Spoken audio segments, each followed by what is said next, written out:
It was bound to happen. The Hoosiers women's basketball team fell on Thursday.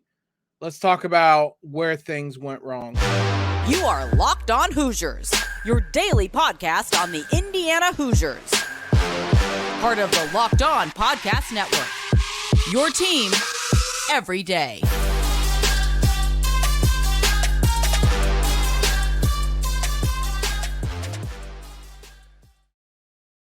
What is up, everybody? Welcome in to this Friday episode of Locked On Hoosiers. I'm your host, as always, Jacob Rude. I want to thank you for making us your first listen every single day.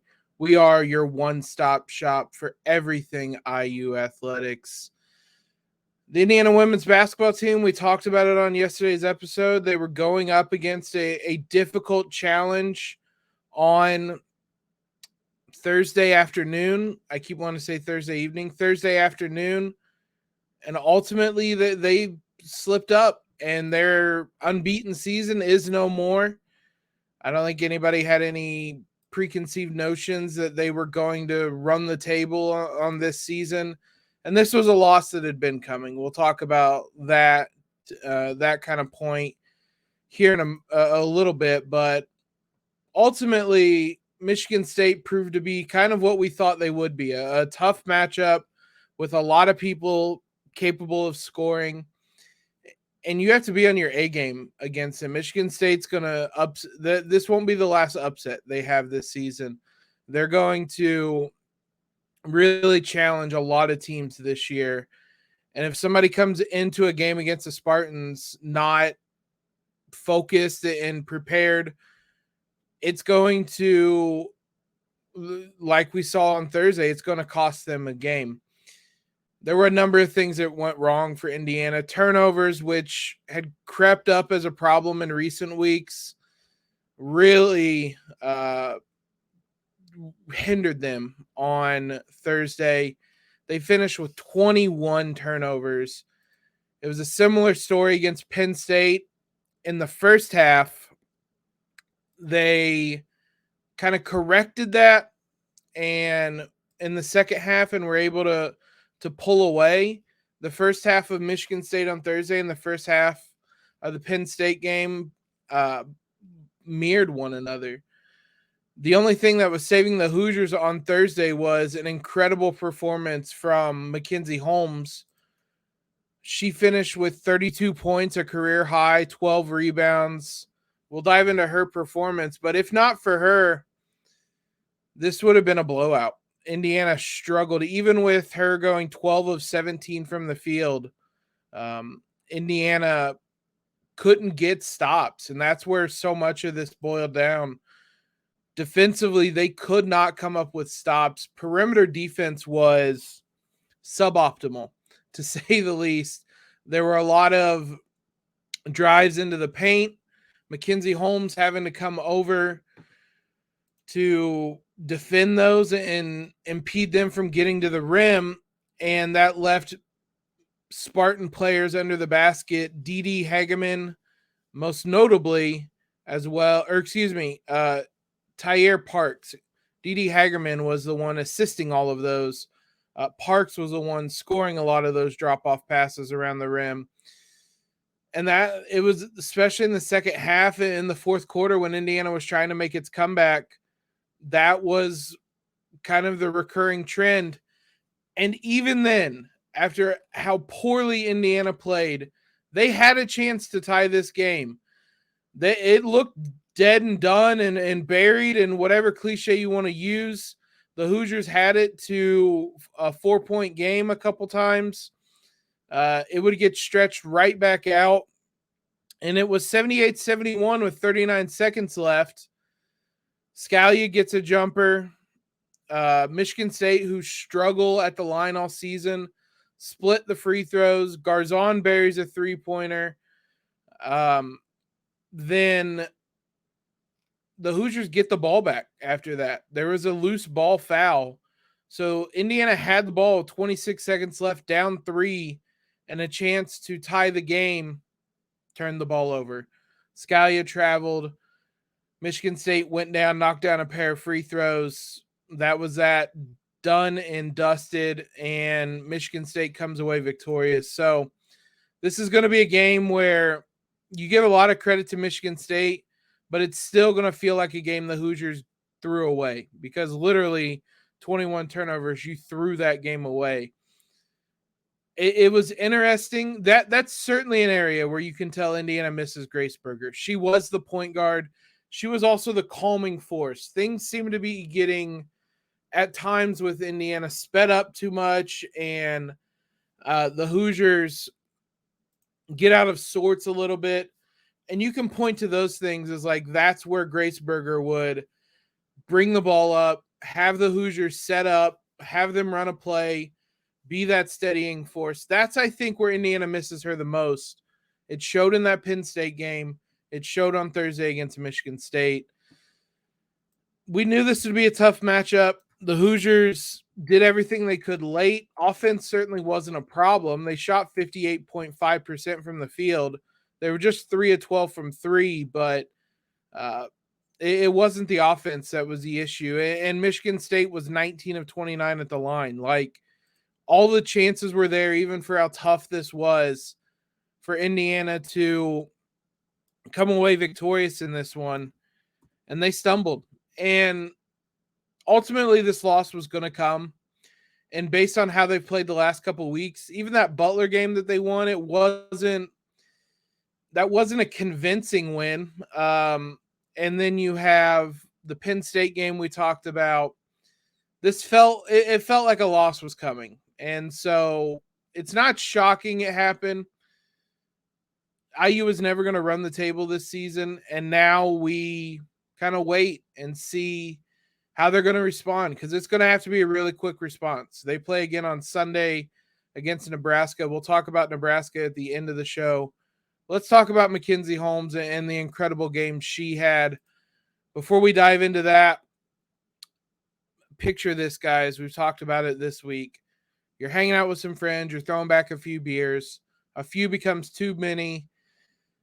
And then suddenly the evening comes to an end. People are starting to leave, and you realize, maybe I drank a little bit too much. You think about calling for an Uber, but you got this. You think that you live nearby. It's late. How many cops are really out anyway? You can get away with this. And I mean, really, what's the worst that's going to happen? You get pulled over. Your insurance goes up. You lose your license. You lose your job. You total your car. You kill somebody. Everyone knows the risk of drunk driving. The results are tragic and often deadly. However, that doesn't stop everyone from getting behind the wheel while under the influence. That's why police officers are out there right now looking for impaired drivers on our roads to save lives. There is no excuse to drive drunk in 2023, basically, with so many ride shares. Absolutely no excuse. Completely irresponsible.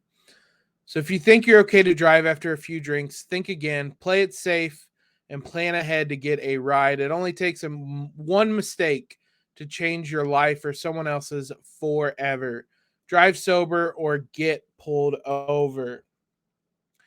Big thanks to you guys for making Locked On Hoosiers your first listen today. For your second listen, check out Locked On Sports Today. From the games that matter the most to the biggest stories in sports, go beyond the scoreboard and behind the scenes with the local experts and insights only Locked On can provide. Locked On Sports Today, available on this app, YouTube, wherever you guys are listening to us at. You can get Locked On Sports Today.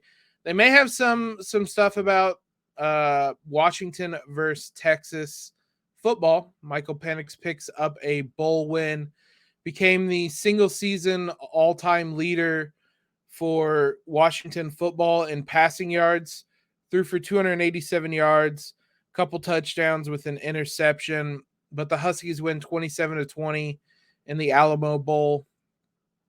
I love it. We're going to be his biggest fan on this podcast next season, cheering him along, because I don't think it's going to be particularly fun to watch IU football. We might become Locked On Huskies during the college football season. Let's be Locked On Hoosiers and talk about Mackenzie Holmes. We can be Locked On Mackenzie Holmes for all I care, because she is unreal. I've been telling you guys have seen how good she's been this season. And she was at her very best on Thursday. She was trying everything she could to drag Indiana through this game and get them out of East Lansing with a victory. 32 points, 12 rebounds. Like I said, 12 of 17 from the field, 8 of 10 from the line. Only had 2 turnovers, had a block and a steal. She was unstoppable, unguardable. A number of really big and ones. When it felt like the game was starting to get away, she would make a nice post move, get to the rim, draw the foul, finish the bucket, draw the and one.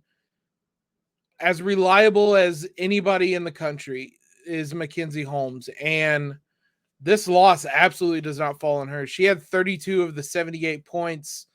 I believe there was a point where she had 32 of the Hoosiers, 70 points. She was flirting with almost having half of Indiana's points before that kind of barrage that I mentioned at the end with some 3-pointers and some jumpers and stuff like that. She was everything for IU's offense, and still it kind of shows you how porous the defense was, because as unstoppable as she was, they could not catch up. They were playing from behind for most of this game. Indiana was. The score was tied 7 times. There were 5 lead changes, but Michigan State was really in control of this game for especially the second half and fourth quarter of this. Michigan State really, they were the ones forcing Indiana to play catch up. Anytime Indiana make a run to tie the game, as they did a couple times, Michigan State would respond with a 5-0, 6-0, 7-0 run and put that distance right back between them. But again, it was usually Indiana ties the game, 7-0 run. Mackenzie Holmes comes down, gets an and one to pull Indiana back within, 3, 4, 5 points. She did all she could. I don't know what more you could have asked of her. There's a lot of other fingers that you can point. I'm not going to do that. You guys can watch the game. You can watch the game on Sunday to have your own takeaways, but Mackenzie Holmes was not to blame in this one. Yarden Garzon, about as well as you could ask her to play. She did have 5 turnovers, which was the bad, but she had 17 points on 7 of 11 shooting, 6 assists, 3 rebounds, had one of the most audacious passes possible in this game. It was somewhere around 3 minutes left. It was 3:26, and Indiana is down 7 points. She drives to the lane and throws a behind-the-back pass on the money to a wide-open Mackenzie Holmes for the layup, and it was just – it worked. It was an assist, and, it probably was the right play to make, to throw that pass as a freshman in that situation. That takes some audacity. Audacity and audaciousness is one of the ways I'd really describe Garzon. She is going to be something else on this team. She had a stretch in the second half to start the third quarter where Mackenzie and her were really pulling Indiana back into this game. She was working out of the post. That could be a really intriguing way for her to find some more baskets when she has mismatches, and she did that a bit on Thursday. But 17, 6, and 3 from a freshman. She did have 5 turnovers. She did have 3 fouls. She also had 2 blocks. It's kind of a mixed bag a little bit, but again, she's a freshman in her first, I believe, or no, they played at Penn State, but on the road in a Big Ten game. Remarkable. Chloe Moore McNeil, they were bragging on the broadcast. She was second in the country in assist to turnover ratio. I don't know if she's going to be that anymore. She had 11 points, 7 assists, but 4 turnovers. She had 3 steals to kind of make up for it. 4 rebounds, stuffed the stat sheet like she always does. But the 4 turnovers were indicative of just kind of the struggles Indiana had on the night. Sydney Parrish and Sarah Scalia were 2 that struggled the most on Thursday. Parrish had 10 points, 4 assists, but fouled out, had a couple of turnovers. Scalia could not get things going offensively. She only had 4 points. She almost had a big three-pointer late, but her toe was on the line. So she goes 2 of 6 from the field, 0 of 3 from 3. She had 5 turnovers and 3 fouls. She really struggled in this one. You saw a couple of other players. Lexus Bargesser is really getting some minutes. To play in this type of game is a testament to how much faith Terry Morin has in her. She was one that struggled a bit defensively, but again, as a freshman, she did about as well as you could hope. 4 points, a block, a steal. She did have 3 fouls, but was 2 of 2 in 14 minutes from the field. So some positive, I think, overall contributions from her. Having said all this, and like I said earlier, Indiana's going to have to bounce back really quick because they're going to welcome in a really good Nebraska team to Assembly Hall on Sunday. It's going to be on national TV. So we're going to get you all set with everything you need to know about this Nebraska team and a game that's going to be a really interesting one to see how Indiana responds and an exciting one. We'll talk about that here in just a moment. The Hoosiers will take on Nebraska Sunday afternoon, 1 p.m. As I said, it'll be on national TV. It's going to be on ESPN. That's a big deal to get the Hoosiers on ESPN. It would be nice if they were the undefeated Hoosiers, but nonetheless, New Year's Day, 1 p.m. on Sunday. Indiana is 10-6 against Nebraska all time. They did lose last season in Lincoln, one of the more frustrating games of the season. They just didn't really have things going. They lost by 17 in that one. So a bit of revenge that they're going to want to exact in this. Prior to that, they had won 6 straight contests. So a series that they have in recent years really controlled, aside from the most recent game in which they fell on the road in Lincoln. So a lot of those players are back this season and will want to have some revenge in that one. But this is a really good Nebraska team. Like I was saying, 8-6 on the season's a little bit deceptive because they have a couple of big wins. They beat number 7 Creighton.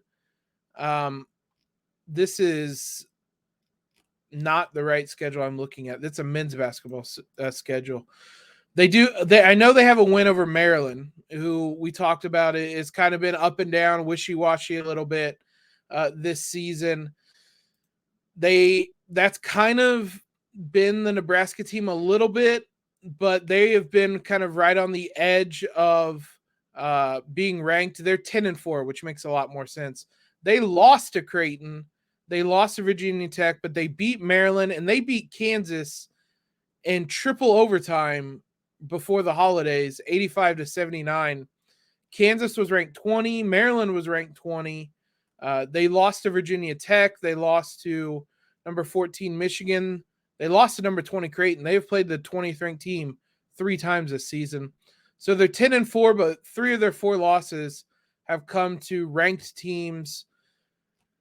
The other loss coming to Drake right after that Creighton game. So this is a team capable of knocking off some big dogs already this season, and Indiana is very familiar with them knocking them off last season when they were a ranked team as well. So in some senses, between that and between coming off a loss, I expect a much more focused approach from Indiana. But again, Nebraska has one of the best players in the Big Ten, and Jazz Shelley, 15.9 points per game this season, shooting 41.9% from 3, 86 attempts in 14 games, comes out to 6 attempts per game. She's making over 2, about 2.5 per game, shooting 45% from 3. They have 4 players in double figure scoring. Alexis Markowski, Isabel Bourne, Allison Widener, all are in double figures. Those latter 3 are averaging 9.6, 7.1, and 6.2 rebounds. A really good rebounding team. The Hoosiers are going to have to really crash the glass on Sunday. This is a team that does not necessarily shoot the three ball well, 34.9%. So outside of Shelley, Markowski's a 42% three-point shooter on far less volume, only a little over 2 attempts per game. Outside of that, they don't really have much shooting, but those two are really, really good. So this is, again, an Indiana team that's going to have to come right back at it and get right back to the task on Sunday.